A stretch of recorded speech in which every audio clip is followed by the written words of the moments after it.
Mesdames et messieurs, bonsoir. Ravi de vous retrouver sur votre télévision régionale. Il est 20h et merci de nous suivre pour être au diapason de l'actualité d'ici et d'ailleurs. Et vous avez raison, la grande édition. Au sommaire, secteur extractif, les entreprises de la région de Thiès ont contribué à hauteur de 144 milliards de francs CFA aux recettes générées en 2023.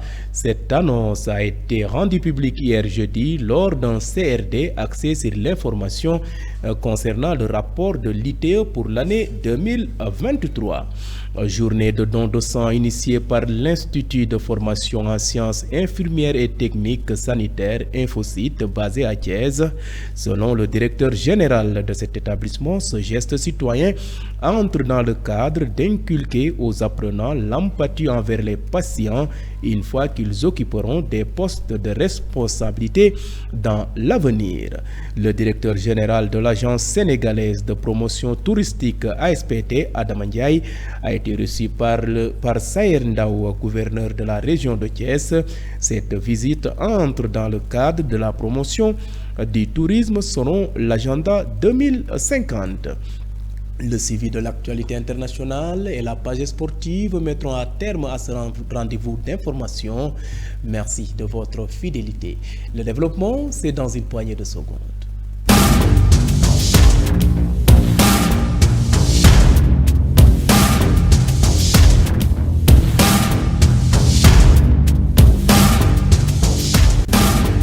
Bienvenue, je vous le disais en titre, démarrons ce rendez-vous d'actualité par l'ITE. Thiès a abrité hier c'est un comité régional de développement axé sur l'information concernant le rapport de l'ITE pour l'année 2023, une initiative du comité national de l'initiative pour la transparence dans les industries extractives, des autorités administratives et des chefs de services concernés ainsi que des habitants des localités qui abritent ces ressources minières ont assisté à ce CRD. L'adjoint du chef de l'exécutif régional a présidé la rencontre. Lors de sa prise de parole, Babacar Sadeh Niang s'est réjoui de cette initiative qui reflète la transparence dans le suivi mené par l'ITE.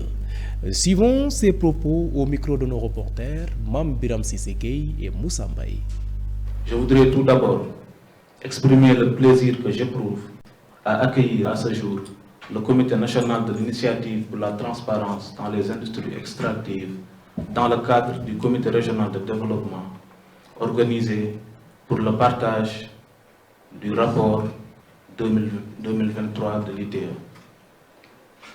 Je suis donc conscient que le Comité régional de développement constitue un cadre qui nous permettra de mettre en place un mécanisme d'échange sur un secteur important, mais aussi et surtout sur un secteur sur lequel la région de Thiès se distingue à bien des égards. L'objectif d'une telle rencontre est d'instituer un dialogue constructif avec les communautés riveraines des zones minières. Elle permet aussi d'instituer un cadre de dialogue avec les acteurs et les parties prenantes sur toute la chaîne de valeur du secteur extractif. Je profite de cette occasion pour féliciter au nom de l'administration territoriale Monsieur le Président Thiali Faye ainsi que tous ses collaborateurs pour le travail remarquable qu'ils abattent au quotidien. Mesdames et messieurs, le rapport ITE contient une multitude d'informations vérifiables et à jour sur les quantités et les volumes de production, mais aussi sur la collecte, l'affectation et l'utilisation des revenus issus du secteur extractif. Précisément pour ce qui concerne la production du secteur minier, qui intéresse notre chère région, en 2023, les données fournies par les entreprises minières montrent à quel point la région de Thiès regorge de potentialités. En effet, après l'or, l'acide phosphorique occupe la deuxième place en contribuant à hauteur de 27,8% aux exportations, pour un montant total de 300,1. À l'instant donc, Ababakar Sader Niang, adjoint du chef de l'exécutif régional, lors de sa prise de parole dans ce CRD. Les entreprises extractives établies dans la région de Thiès ont contribué à hauteur de 144 milliards de francs CFA aux recettes globales générées par le secteur extractif en 2023 de l'ordre de 380 milliards de francs CFA, a révélé hier jeudi le président du comité national de l'initiative pour la transparence dans les industries extractives, Pape Thiali-Faye, s'exprimait lors de la présentation du rapport ITE pour l'année 2023. Ces propos sont toujours recueillis par nos reporters Mam Biram Sissegei et Moussa Mbaye. Aujourd'hui, nous nous sommes réunis ici à Thiès pour entamer le démarrage de la dissémination du rapport de 2023 de l'ITIE. Pour nous, pourquoi nous avons choisi la région de Thiès pour démarrer nos activités? Parce que la région de Thiès est une région minière d'abord, mais en plus d'être une région minière, on peut dire que de par sa contribution dans le secteur, c'est la première région minière. Parce que le rapport montre qu'en 2023, la contribution globale du secteur, c'est 380 milliards de francs CFA de manière globale, contre 275 milliards en 2022. Donc pour nous, il y a une hausse déjà pour 2023. Maintenant, en plus de cela également, nous constatons que pour ce qui entre réellement dans le budget de l'État, ça tourne autour de 346 milliards. Donc c'est ça qui entre directement dans le budget de l'État. Maintenant, tout ce qui reste, ça entre dans, par exemple, les paiements sociaux, les paiements environnementaux et autres. Au-delà de cela également, quand on parle de contribution globale du secteur, c'est à la fois les hydrocarbures et les mines. Mais quand on prend justement le secteur des mines, la contribution tourne autour de 332 milliards pour cette année-ci, contre 235 milliards pour l'année 2022. Ce qui montre au moins une hausse dans le secteur minier de 96 milliards. Donc aujourd'hui, on peut dire que le secteur minier contribue véritablement au PIB à hauteur de 4%, mais à hauteur de 9% également pour les recettes de l'État. Donc ce qui n'est pas quelque chose de fortuit, ce qui n'est pas une petite affaire. Maintenant, par rapport à la région de Thiès particulièrement, nous avons constaté que cette année-ci, l'année 2023, les entreprises établies dans la région de Thiès ont contribué à hauteur de 144 milliards. Donc c'est contre 91 milliards pour l'année 2022. Donc ce qui montre que la région de Thiès, d'année en année, il y a une contribution de Vous suivez le rendez-vous de l'actualité grâce à votre nouvelle chaîne de radio Prestige FM qui émet en modulation de fréquence sur les 95.5 FM ici à Thiès. Et à présent, parlons société dans cette édition, journée de don de sang initiée par l'Institut de formation en sciences infirmières et techniques sanitaires Infosite basé ici à Thiès. Conscient du manque de sang dans certains établissements sanitaires de la cité du Rail, la direction de cet institut a organisé ce vendredi une journée pour nourrir au sein des apprenants le sens du civisme, du patriotisme et d'assistance aux personnes en détresse, mais aussi de les inculquer l'empathie envers les patients une fois qu'ils occuperont des postes de responsabilité dans l'avenir. Fallou Sène, le directeur général de l'Infosite, revient sur l'importance de cette initiative. Ses propos sont recueillis par Moussa Mbaye. C'est avec une immense fierté et une profonde gratitude que j'interviens aujourd'hui à l'occasion de cette journée de don de sang, une initiative louable portée par nos étudiants notre personnel et la population.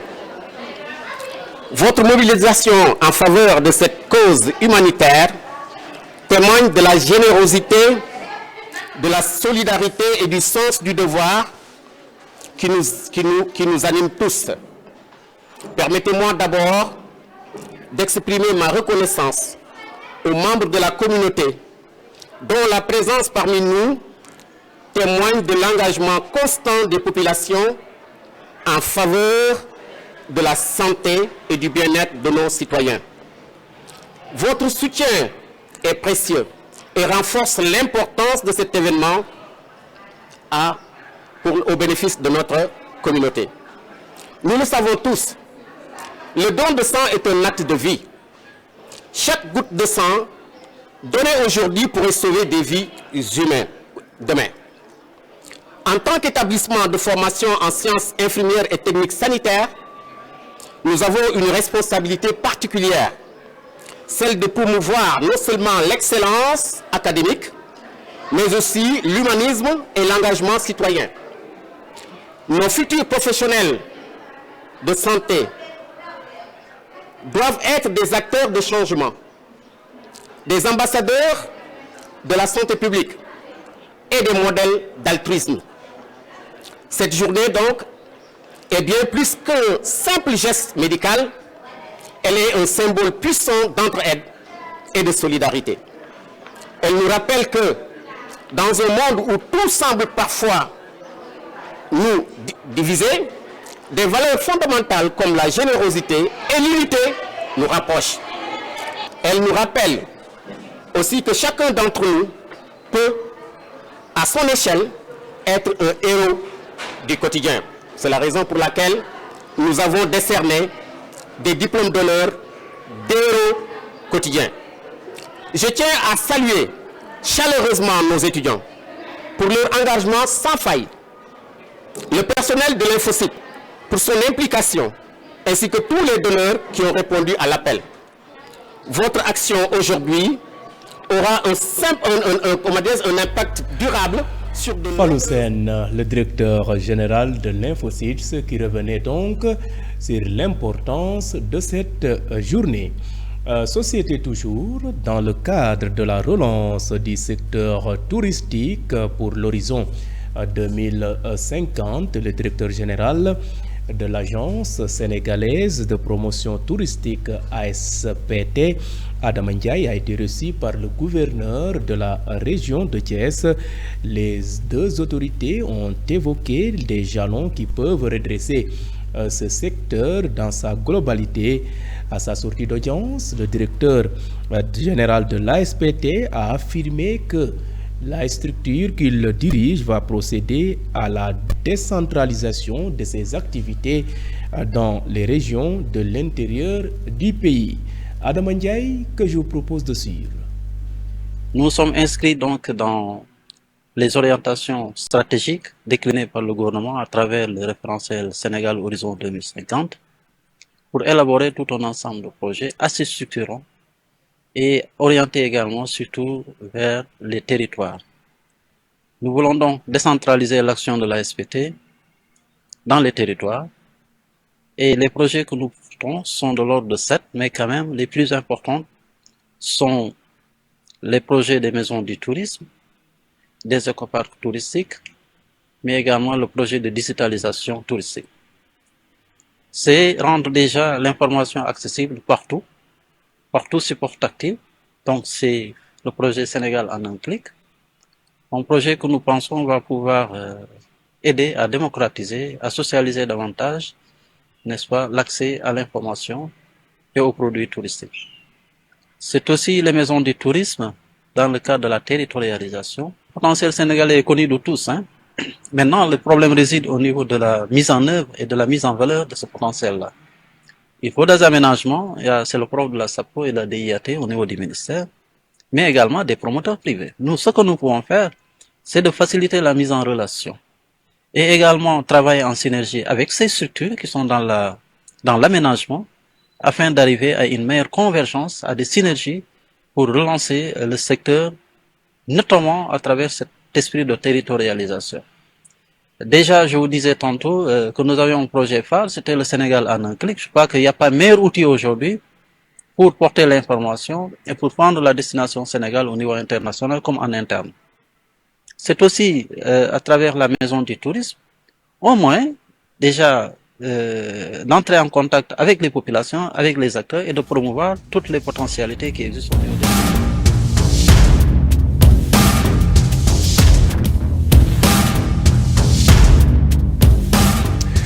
Et à présent, jetons un regard sur ce qui fait l'essentiel de l'actualité nationale de ce vendredi 21 février. Affaire Farba Ngom, l'APR réaffirme son soutien au maire de Agnam et sonne la mobilisation pour le 27 février prochain, nous dit Mambiram Sissegaï.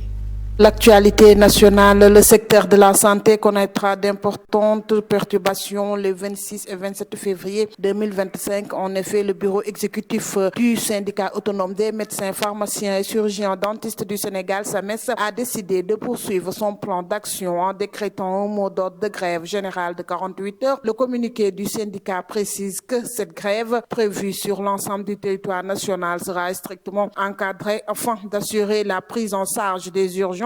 Cette décision a été prise à l'issue d'une réunion d'évaluation élargie aux secrétaires généraux des zones et des sections du SAMES. Par l'autre chose, le secrétariat exécutif national, dans sa déclaration de jeudi 20 février, a aussi exprimé son soutien total à Farba Ngom et s'est félicité de la mobilisation de ses camarades à l'occasion de sa convocation par le pôle judiciaire financier. Les camarades de Mahmoud et de Mohamed Ngom de Farba ont également adressé leurs félicitations aux jeunes militants d'Agnam arrêtés plus relaxés enfin dans la perspective de la convocation prévue le 27 février.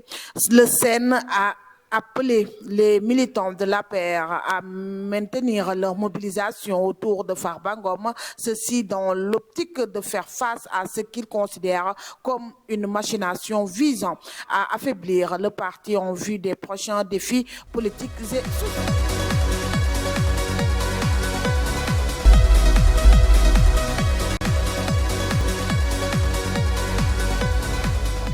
Adja Silla, ce jingle marque le point de départ de l'actualité hors de chez nous qui va nous mener ce vendredi en Asie-Pacifique et dans la région des Grands Lacs.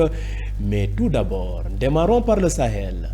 Au Mali, les habitants de la localité de Djanké, située entre Léré et Niafunké, dans la région de Tombouctou, ont dû quitter leur village sous la menace du groupe de soutien à l'islam et aux musulmans Jénim liés à Al-Qaïda. Les djihadistes ont sommé les habitants de partir. L'armée malienne s'est ensuite rendue dans le village de Djanké, largement déserté par ses habitants. Les Famas et leurs supplétifs de Wagner disposent d'un camp à Léré à une vingtaine de kilomètres, une ville elle-même sous blocus du Jénim. Depuis fin novembre 2024, seuls les véhicules militaires parviennent encore à entrer et sortir de Léré. Mercredi soir, après le départ des militaires, les djihadistes sont revenus à Djanké pour répéter leurs menaces et sommer ceux qui ne l'avaient pas encore fait de quitter le village sans violence jusqu'ici.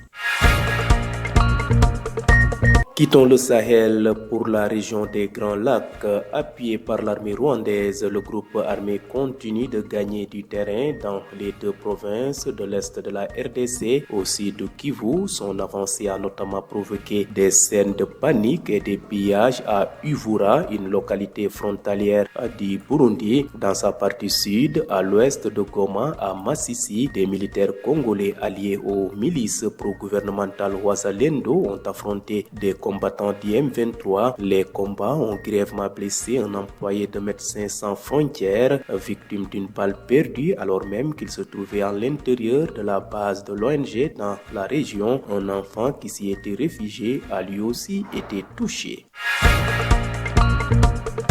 Bouclons rapide survol de l'actualité internationale en Asie-Pacifique. Ce vendredi 21 février, le ministre des Affaires étrangères d'Australie, Penny Wong, a déclaré s'inquiéter du manque de transparence entourant des exercices de tir réels menés par 3 navires de guerre chinois non loin des côtes de son pays et qu'elle ferait part de ses préoccupations à Pékin. Nous en discuterons avec les Chinois, a-t-elle déclaré à la chaîne nationale ABC depuis Johannesburg, où elle participait à une réunion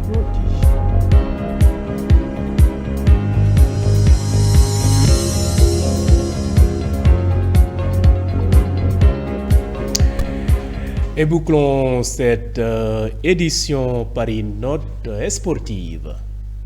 L'UEFA a organisé ce vendredi 21 février le tirage au sort pour déterminer les affiches des huitièmes de finale et le tableau jusqu'à la finale. Les 2 clubs français encore en lice connaissent désormais leurs adversaires. Lille affrontera les Allemands de Dortmund et le PSG fera face à Liverpool en huitième de finale. Et parlons Ligue Europa, cruelle soirée pour la Royale Union Sainte-Gilloise. Longtemps en supérieur numérique et très entreprenant à l'image de son ailier sénégalais Ousseynou Niang, l'USG battu à l'aller 2-0 s'est fait punir en début de prolongation et quitte la Ligue Europa malgré sa victoire 2-1 contre l'Ajax à Amsterdam. L'État du Sénégal a annoncé son désengagement concernant la prise en charge des compétitions africaines interclubs. Selon une note officielle, l'État a décidé de réorienter les ressources budgétaires vers le financement des équipes nationales, excluant désormais les clubs sénégalais des charges liées aux compétitions africaines. Cette annonce fait suite à un courrier officiel daté du 7 février 2025 et signé par Madame la ministre de la Jeunesse, des Sports et de la Culture et adressé à la Fédération sénégalaise de football ainsi qu'à 3 autres fédérations nationales concernées. Et voilà qui termine cette édition. C'était le rendez-vous de l'actualité de ce vendredi 21 février 2025. Vous étiez trop nombreux à nous suivre à l'étranger grâce au réseau IPTV. D'autres optent pour nos différentes plateformes, à savoir le site d'information www.prestigethies.com, les pages YouTube et Facebook Live de Prestige. Et mention spéciale à nos auditeurs qui nous ont suivis grâce à cette nouvelle chaîne de radio Prestige FM qui émet en modulation de fréquence sur les 95.5 FM ici à Thiès et gardez la fréquence sur les 95.5 FM. D'un moment à l'autre, je vous retrouve pour la version Wolof de cette édition.